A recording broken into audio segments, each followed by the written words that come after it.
കഴിഞ്ഞ ദിവസം എടുത്തതിൻ്റെ ബാക്കിയായിട്ടാണ് ഇന്ന് എടുക്കുന്നത്.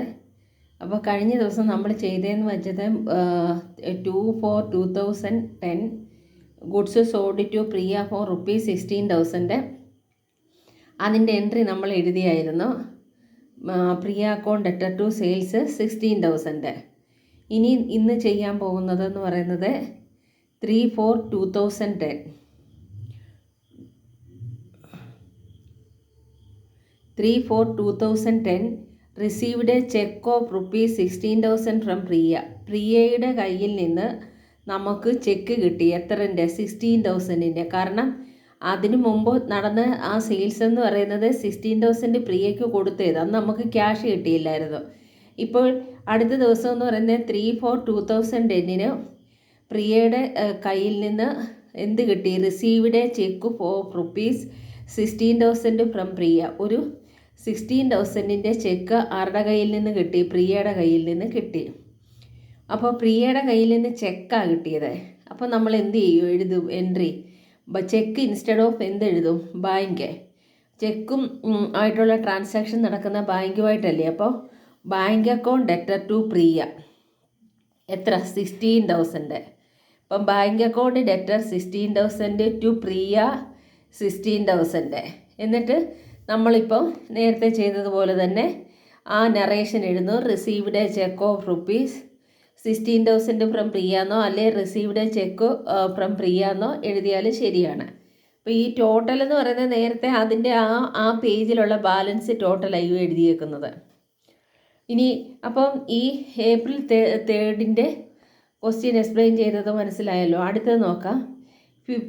5/4/2010 സോൾഡ് ഗുഡ്സ് ടു നിധി ₹14,000. നിധിയിലേക്ക് എന്ന് വെച്ചാൽ ടു എന്ന് പറയുമ്പോൾ ആ നിധിയിലേക്ക് എന്ന് പറയും ഒരു മീനിങ്. അപ്പോൾ സോൾഡ് ഗുഡ്സ് ടു നിധി. ഇവിടെ ആർക്കാ പിന്നെ ഗുഡ്സ് വിറ്റത്? നിധിക്ക്. അപ്പോൾ അവിടെ Nidhi account debtor to sales എത്ര? 14,000. അപ്പം നമ്മൾ ഡേറ്റ് എഴുതി April 5.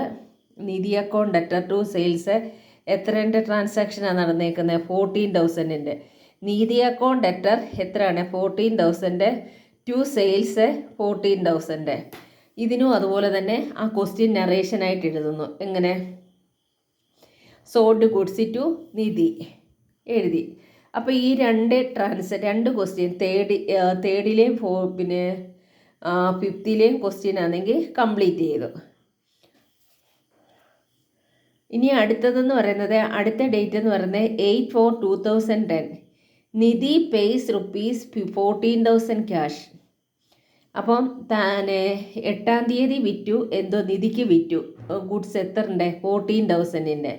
ഇനി നമ്മളത് 5-ാം തീയതിയാണ് നമ്മൾ ആ സോൾഡ് ഗുഡ്സ് ടു നിധി 14,000ൻ്റെ ഗുഡ്സ് നിധിക്കും വിറ്റത്. ഇനി അതിന്മേലുള്ള ട്രാൻസാക്ഷൻ നടക്കുന്നത് 8/4/2010 നിധി പേയ്സ് ₹14,000 ക്യാഷ്. അപ്പോൾ നിധിയുടെ കയ്യിൽ നിന്ന് എത്ര കിട്ടി? 14,000 ക്യാഷ് കിട്ടി. അപ്പോൾ ക്യാഷ് കിട്ടുമ്പോൾ ഉള്ള എൻട്രി എന്ന് പറയുന്നത് നമുക്ക് ആരുടെ കയ്യിൽ നിന്നാണ് കിട്ടിയത്? നിധിയുടെ കയ്യിൽ നിന്ന്. അപ്പോൾ April 8 എഴുതി. ക്യാഷ് അക്കൗണ്ട് ഡെറ്റർ എത്ര? 14,000 ടു നിധി 14,000. ഇനി നമ്മൾ ആ നെറേഷൻ നേരത്തെ പറഞ്ഞതുപോലെ എഴുതി. നിധി പേയ്സ് ക്യാഷ്. ഇപ്പം ഇത്രയും പിന്നെ ക്വസ്റ്റ്യൻ എക്സ്പ്ലെയിൻ ചെയ്തത് മനസ്സിലായി കാണുമല്ലോ. അടുത്തത് നോക്കാം. 10/4/2010 purchased goods for ₹20,000 on credit from Ritu എത്ര? ഒരു പർച്ചേസ് ഗുഡ്സ് വാങ്ങി. എത്രൻ്റെ? 20,000. അതെങ്ങനെ ആരിൽ നിന്നാണ് വാങ്ങിയത്? ഋതുവിൽ നിന്ന് കടവായിട്ടാണ് വാങ്ങിയത് 20,000ൻ്റെ ഗുഡ്സ്. അപ്പോൾ അത് നമ്മൾ പിന്നെ ആരിൽ നിന്നാണ് വാങ്ങിയത്? ഋതുവിൽ നിന്ന്. അപ്പോൾ നമ്മൾ അതിൻ്റെ എൻട്രി ഇനി എഴുതാൻ പോവാണ്. April 10 പർച്ചേസസ് അക്കൗണ്ട് ഡെറ്റർ ആരിൽ നിന്നാണ് വാങ്ങിയത്? ഋതുവിൽ നിന്ന്. അപ്പോൾ purchases account debtor 20,000 to Ritu. എന്നിട്ട് ആ നറേഷൻ അതുപോലെ എഴുതുന്നു. Purchased goods to credit from Ritu. അപ്പോൾ അത്രയും ക്വസ്റ്റ്യൻസ് മനസ്സിലായി കാണുമല്ലോ. ഇനി അടുത്തത് നോക്കാം.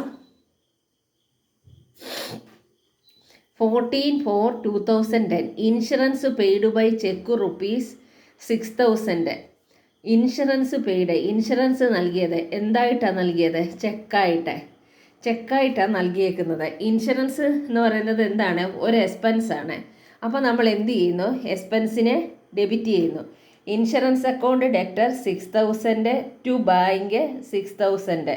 അതിൻ്റെ നറേഷൻ എഴുതുന്നു ഇൻഷുറൻസ് പെയ്ഡ് ബൈ ചെക്ക്. അപ്പോൾ ഈ ഒരു പേജ് എനിക്കിപ്പോൾ ഇത് കംപ്ലീറ്റ് ചെയ്തപ്പോൾ ഞാനത് ടോട്ടൽ ചെയ്തപ്പോൾ നേരത്തെ പേജിൽ ഒരു 2,39,200 ഉണ്ടായിരുന്നു. പിന്നീട് 16,000 ഈച്ച്, 14,000, 2,000, 6,000 ടോട്ടൽ 3,09,200 ടോട്ടൽ കിട്ടി.